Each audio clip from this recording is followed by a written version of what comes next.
പ്രിയപ്പെട്ടവരെ, നമസ്കാരം. ഒരു ഇടവേളയ്ക്ക് ശേഷം വ്ലോഗ് ലോകം വീണ്ടും സജീവമാവുകയാണ്. ഇപ്പോൾ ഈ മലയാള സിനിമ, പ്രത്യേകിച്ച് ക്ലാസിക് മലയാള സിനിമകൾ റീമാസ്റ്ററിങ് ചെയ്ത് ഇറങ്ങുന്നത് ഒരു ട്രെൻഡായി മാറിയിരിക്കുകയാണ്. അങ്ങനെയാണ് ഇപ്പോൾ ദേവദൂതൻ 2 ആഴ്ച പിന്നിട്ടിരിക്കുകയാണ്. റീമാസ്റ്റർ ചെയ്ത് എഡിറ്റ് ചെയ്ത ഒരു സിനിമ ദേവദൂതൻ.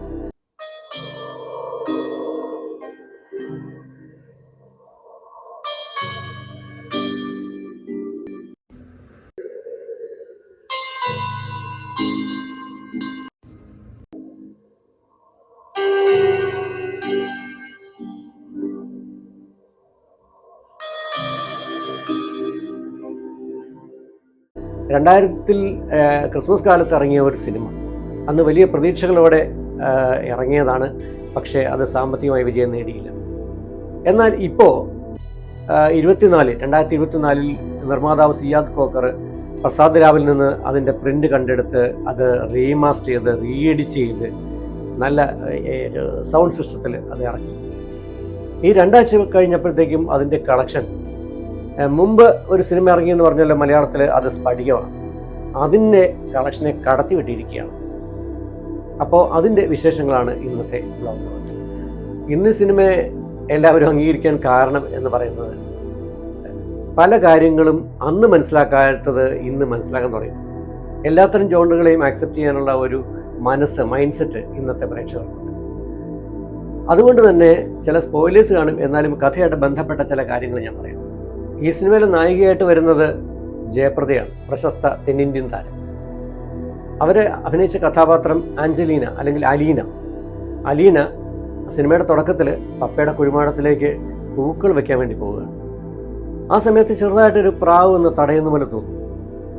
ആ പ്രാവ് യഥാർത്ഥത്തിൽ അലീനയുടെ കാമുകൻ മഹേശ്വറാണ്. മഹേശ്വർ അവിടെ എന്താണ് പറയാൻ ശ്രമിക്കുന്നത്?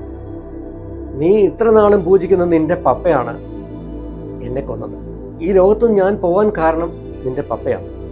അത് നീ മനസ്സിലാക്കാതെയാണല്ലോ പോകുന്നത്. ഇങ്ങനെ മഹേശ്വർ ശരിക്കും അദൃശ്യ സാന്നിധ്യമായിട്ടൊരു പ്രാവിൻ്റെ രൂപത്തിൽ അവിടെ ഇങ്ങനെ നിസ്സഹായനായിട്ട് നോക്കി നിൽക്കുക. ഈ സിനിമയിൽ, ദേവദൂതൻ സിനിമയിൽ നമ്മൾ ശ്രദ്ധിക്കേണ്ട ഒരു വാചകമുണ്ട്: someone want to say something to someone. ആർക്ക് ആരോടോ എന്തോ പറയാനുണ്ട്. ആർക്കാണ് പറയാനുള്ളത്? അത് അലീനയുടെ കാമുകനായ മഹേശ്വരനാണ്. ആരോടാണ് പറയേണ്ടത്? അത് അലീനയോട് തന്നെയാണ്. പക്ഷേ പലതരത്തിൽ ശ്രമിക്കുന്നുണ്ട് മഹേശ്വർ അലീനയോട് പല കാര്യങ്ങളും പറയാൻ, പ്രാവിൻ്റെ രൂപത്തിൽ അല്ലെങ്കിൽ തൻ്റെ പപ്പ കൊടുത്ത 7 bells എന്ന് പറയുന്ന ഇൻസ്ട്രുമെൻ്റ് പ്ലേ ചെയ്തുകൊണ്ട്. പക്ഷേ ഇതൊന്നും അലീനയ്ക്ക് മനസ്സിലാവുന്നില്ല.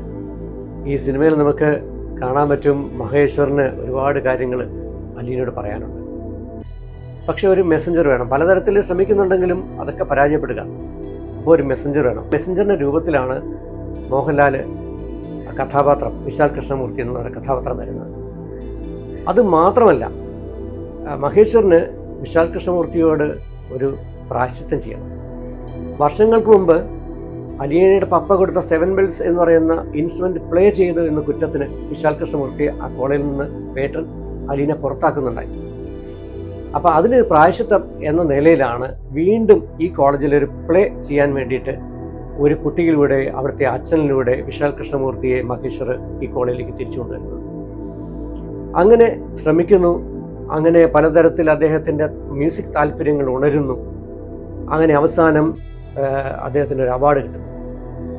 ഈ അവാർഡ് പത്രസമ്മേളനത്തിൽ ചില പത്രക്കാർ ചോദിക്കുന്നുണ്ട്, നിങ്ങൾക്ക് എങ്ങനെയാണ് ഈ അവാർഡ് കിട്ടിയത്? അപ്പം അദ്ദേഹം പറയുന്നുണ്ട്, ഈ 7 bells എന്ന് പറയുന്ന ഈ ഉപകരണമാണ് എനിക്ക് അതിന് കാരണമായിട്ടുള്ളത്.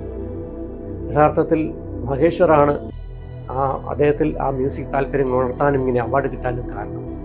ഇതിന് തെളിവെന്നോണം വിശാൽ കൃഷ്ണമൂർത്തി തനിക്ക് കിട്ടിയ അവാർഡ് നന്ദിപൂർവ്വം മഹേശ്വരനും അലീനയ്ക്കും ഒക്കെയുള്ള ഒരു നന്ദിപൂർവ്വം ആ 7 bellsൻ്റെ മുകളിൽ കൊണ്ടുവയ്ക്കണം. അങ്ങനെയാണ് ഈ സിനിമ അവസാനിക്കുന്നത്. മഹേശ്വരന് വിശാൽ കൃഷ്ണമൂർത്തിയെ കോളേജിലേക്ക് തിരിച്ചുകൊണ്ടുവരാൻ ഒരു കാരണം കൂടിയുണ്ട്. മഹേശ്വർ പല കാര്യങ്ങളും, അതായത് താൻ ഈ ലോകത്ത് നിന്ന് പോയ കാര്യം, അതിന് കാരണക്കാരൻ ആരാണെന്നുള്ള കാര്യമൊക്കെ അലീനയോട് പറയണമെന്നുണ്ട്. അങ്ങനെ പലതരത്തിൽ പ്രാവിൻ്റെ രൂപത്തിലും ഈ ബെൽസ് പ്ലേ ചെയ്യുന്ന രൂപത്തിലുമൊക്കെ ശ്രമിക്കുന്നുണ്ട്. പക്ഷെ അതൊന്നും അലീനയ്ക്ക് മനസ്സിലാവുന്നില്ല. നിങ്ങളൊരു കാര്യം ശ്രദ്ധിച്ചോ, ഈ സിനിമയുടെ പേര് ദേവദൂതൻ എന്നാണ്. വെറും ദൂതൻ എന്നല്ല, ദേവദൂതൻ എന്നാണ്. അപ്പോൾ അലീനയോട് മഹേഷിന് പറയാനുള്ള കാര്യം വിശാൽ കൃഷ്ണമൂർത്തിയോട് പറയാൻ ശ്രമിക്കുക. അപ്പോൾ ഈ വിശാൽ കൃഷ്ണമൂർത്തിക്ക് ഒരു പ്രത്യേക കഴിവുണ്ട്. അദ്ദേഹത്തിന് മ്യൂസിക്കിൽ ദൈവികമായൊരു ശക്തിയുണ്ടെന്ന് മഹേശ്വർ മനസ്സിലാക്കുന്നു. അങ്ങനെ ഈ കോളേജിൽ ഒരു പ്ലേ ചെയ്യാൻ വേണ്ടിയിട്ട് അദ്ദേഹം വരുന്നു. അതിനകത്ത് ഈ മ്യൂസിക്കിലൂടെ വിശാൽ കൃഷ്ണമൂർത്തി മനസ്സിലാക്കുന്നത് ഈ അലീനയുടെ പേര് അലീന എന്ന് പറയുന്നത്. അതേപോലെ തന്നെ മറ്റൊന്നുള്ളത്, ഈ മഹേശ്വർ ഒന്ന് തൻ്റെ കൈ വെട്ടിക്കളഞ്ഞത്, അതേപോലെ തന്നെ താൻ അന്ധനാണ് എന്നുള്ള കാര്യമൊക്കെ ഈ വിശാൽ കൃഷ്ണമൂർത്തി അലീനയോട് പറയുന്നു. അതുപോലെ തനിക്ക് എന്താണ് സംഭവിച്ചതെന്നുള്ളതും അലീനയോട് പറയുന്നു. ഇങ്ങനെ ഇത്തരം കാര്യങ്ങളെല്ലാം പറയാൻ വേണ്ടിയിട്ട് മഹേശ്വർ വിശാൽ കൃഷ്ണമൂർത്തി ഒരു ഇൻസ്ട്രുമെൻ്റാക്കി മാറ്റുന്നു, ഒരു ദൈവദൂതനാക്കി, ഒരു മെസ്സഞ്ചറാക്കി മാറ്റുക. ഇതിനൊരു തെളിവുണ്ട്. ഒടുവിൽ ജയപ്രദ, അതായത് അലീന എന്ന് പറയുന്ന കഥാപാത്രം വിശാൽ കൃഷ്ണമൂർത്തിയോട് പറയുന്നു, നിങ്ങൾക്ക് എന്താ ഒരു അസാമാന്യ ശക്തിയുണ്ട്, അതുകൊണ്ടാണ് മഹേഷിന് പറയാനുള്ള കാര്യങ്ങൾ നിങ്ങളിലൂടെ എന്നോട് പറഞ്ഞത്. ഈ സിനിമയിലൊരു കഥാപാത്രം ചെയ്തിരിക്കുന്നത് അനശ്വര നടൻ മുരളിയാണ്. ഇവരുടെ ഇതിനകത്തെ പേര് ആൽബർട്ടോ എന്നാണ്. ആൽബർട്ടോ കുതിരക്കാരനാണ്. ഈ സിനിമ കാണുമ്പോൾ നമുക്ക് ഒരു വലിയ സംശയം തോന്നാം. മഹേശ്വറിനെ അലീനയുടെ പപ്പ ജീവനോടെ കുഴിച്ചുമൂടിയതിന് ശേഷം കുതിരവണ്ടിയെ പോകുമ്പം അദ്ദേഹം താഴെ വീണ് ഒരു മരം കുത്തിക്കേറി മരിക്കുകയാണ്.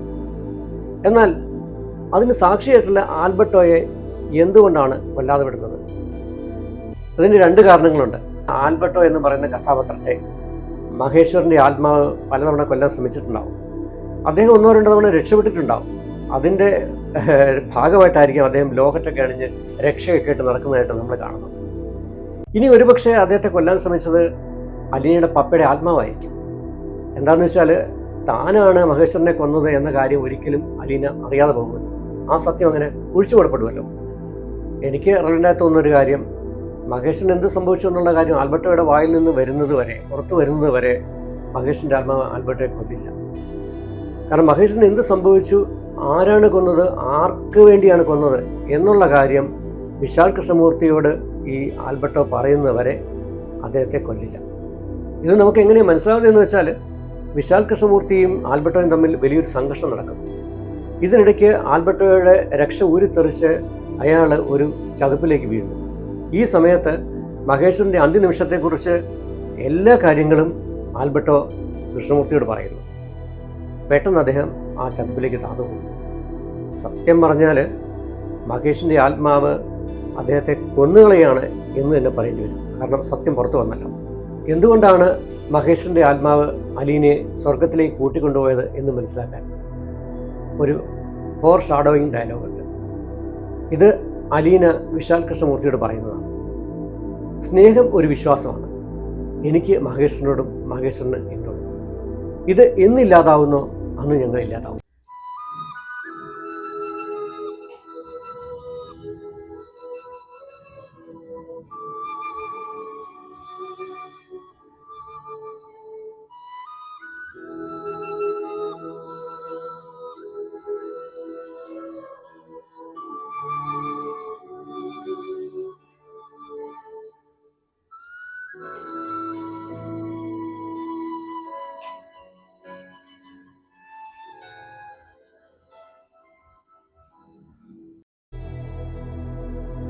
മഹേശ്വർ ഈ ലോകത്തില്ല എന്ന് മനസ്സിലാക്കുന്നതോടെ അലീനയ്ക്ക് ഈ ഭൂമിയിൽ ഞങ്ങൾ ഒരുമിച്ച് ജീവിക്കാൻ സാധ്യമല്ല എന്ന് മനസ്സിലാവും. അങ്ങനെ സ്വർഗത്തിൽ ഒന്നിക്കാം എന്ന ധാരണയോടെയാണ് മഹേശ്വർ അലീനയെ കൂട്ടിക്കൊണ്ട് സ്വർഗത്തിലേക്ക് പോകുന്നത്. പിന്നെ ഒരു ക്ലാസിക് ഷോട്ടുണ്ട്. ഏകനായി നടക്കുന്ന പ്രാവിനോട് മറ്റൊരു പ്രാവ് ചേരുന്നു. അതായത് മഹേശ്വരൻ്റെ ആത്മാവിനോട് അലീനയുടെ ആത്മാവെന്ന് ചേരുന്നു. അവർ രണ്ടുപേരും ഒരുമിച്ച് സ്വർഗത്തിലേക്ക് പറന്നു പോകും. പിന്നെ ഒരു ബേസിക് കാര്യം എന്ന് പറയുന്നത്, ഈ സിനിമയുടെ ലൈഫ് എന്ന് പറയുന്നത് അതിൻ്റെ മ്യൂസിക്കാണ്. വിദ്യാസാഗറിൻ്റെ മ്യൂസിക്കാണ്, ബാക്ക്ഗ്രൗണ്ട് സ്കോർ. അതേപോലെ തന്നെ നല്ല സൂപ്പർ രണ്ട് പാട്ടുകളുണ്ട്. ഒന്ന് ജയചന്ദ്രൻ പാടിയ പൂവേ പൂവേ പാലപ്പൂവേ എന്ന് പറയുന്നൊരു പാട്ട്. മറ്റൊന്ന് യേശുദാസ് പാടിയ കരളയെ നിൻ കൈപിടിച്ചാൽ എന്ന് പറയുന്ന ഒരു മെലഡി. മൂന്നാമതായി എൻ ജീവനെ എന്ന് തുടങ്ങുന്ന എസ് ജാനകി പാടിയ ഒരു മനോഹരമായ പാട്ടുണ്ടിതിൽ. ഈ സിനിമയിലെ കഥയും കഥാസന്ദർഭങ്ങളുമായി അങ്ങേയറ്റം ഒത്തുപോകുന്ന രീതിയിൽ പാട്ടുകൾ എഴുതിയത് കൈതപ്രമാണ്. അങ്ങനെ എന്തുകൊണ്ടും മിസ്റ്ററിയും റൊമാൻസും ഹൊററും ഇൻവെസ്റ്റിഗേഷനും ഒക്കെ അടങ്ങിയ ഒരു ത്രില്ലിംഗ് എക്സ്പീരിയൻസ് ആണ് ദേവദൂതൻ. ഈ സിനിമയിലെ വിദ്യാസാഗറിൻ്റെ മ്യൂസിക് കോൺട്രിബ്യൂഷനെ അധികരിച്ച് ആ വർഷം best music director award Kerala state government അദ്ദേഹത്തിന് കൊടുത്ത് അദ്ദേഹത്തെ ആദരിച്ചു. ഈ സിനിമയുടെ കഥയും തിരക്കഥയും രഘുനാഥ് പലേരിയാണ്. 1 മുതൽ 0 വരെ പലേരി മാണിക്യം ഒരു പാതിരാ കൊലപാതകൻ്റെ കഥ എന്ന് പറയുന്ന സിനിമകൾക്ക് തിരക്കഥ എഴുതിയ രഘുനാഥ് പലേരി. പിന്നെ ഡയറക്ടർ സിബി മലയിൽ, മോഹൻലാൽ സിബി മലയിൽ കോമ്പോയിലിറങ്ങിയ മ്യൂസിക്കിൽ അധിഷ്ഠിതമായ 3 സിനിമകളാണ് ഇസ്ഹൈൻസ് അബ്ദുള്ള, ഭരതം, ദേവദൂതൻ. ഈ 3 സിനിമകളും വ്യത്യസ്ത കഥകളുള്ള പെർഫെക്റ്റ് മ്യൂസിക്കൽ ട്രയോളജിയാണ്. ദേവദൂതൻ എന്ന് പറയുന്ന സിനിമയുടെ കഥയും അതിൻ്റെ ആക്സെപ്റ്റൻസും തമ്മിൽ വലിയൊരു കണക്ഷനുണ്ട്. ഈ സിനിമയ്ക്കകത്ത് മഹേഷിൻ്റെ ആത്മാവിന് തനിക്ക് എന്ത് സംഭവിച്ചു എന്ന കാര്യം അലീനയോട് ആദ്യം പറയാൻ സാധിച്ചില്ല. വർഷങ്ങൾക്ക് ശേഷം തനിക്ക് എന്ത് സംഭവിച്ചു എന്ന കാര്യം അലീനയോട് പറയാൻ കഴിയുന്നുണ്ട് താനും. ഈ വിധത്തിൽ 2000 ഇറങ്ങിയ സിനിമ ആരും അംഗീകരിച്ചില്ല. എന്നാൽ 2024 4K ദൃശ്യമികവിൽ ഈ സിനിമ ഇറങ്ങിയപ്പോൾ പ്രേക്ഷകർ കൈ നീട്ടി സ്വീകരിക്കുന്നുണ്ടായി. ഇപ്പോൾ വൻ കളക്ഷൻ നേടിയെന്നാണ് റിപ്പോർട്ട്. റീമാസ്റ്ററിങ് ചെയ്ത് റീഎഡിറ്റ് ചെയ്ത് ഇറക്കുന്ന സിനിമകൾ ട്രെൻഡിങ് ആണെന്ന് ഞാൻ നേരത്തെ പറഞ്ഞല്ലോ. ആദ്യം സ്ഫടികം, പിന്നിപ്പോൾ ദേവദൂതൻ, ഇനിയിപ്പോഴാ മലയാളത്തിലെ മികച്ച സിനിമകളിലൊന്ന് എന്ന് കണക്കാക്കുന്ന നാഴികക്കല്ല് എന്ന് വിശേഷിപ്പിക്കാവുന്ന മണിച്ചിത്രത്താഴ് ഇനിയിപ്പോൾ ഉടനെ തിയേറ്ററുകളിൽ റിലീസിനെത്തുകയാണ്. എന്തായാലും അതെല്ലാം നമുക്ക് സന്തോഷമുണ്ട്. ഈ വീഡിയോ ഇവിടെ പൂർണ്ണമാവുകയാണ്. സബ്സ്ക്രൈബ് ചെയ്യാത്തവർ വ്ളോഗ് ലോകം ചാനൽ സബ്സ്ക്രൈബ് ചെയ്യുക. അതേപോലെ തന്നെ നിങ്ങളുടെ അഭിപ്രായങ്ങൾ കമൻറ്റ് ബോക്സിൽ ഇടുക. ഷെയർ ചെയ്യാൻ മറക്കരുത്, ലൈക്ക് ചെയ്യാനും മറക്കരുത്.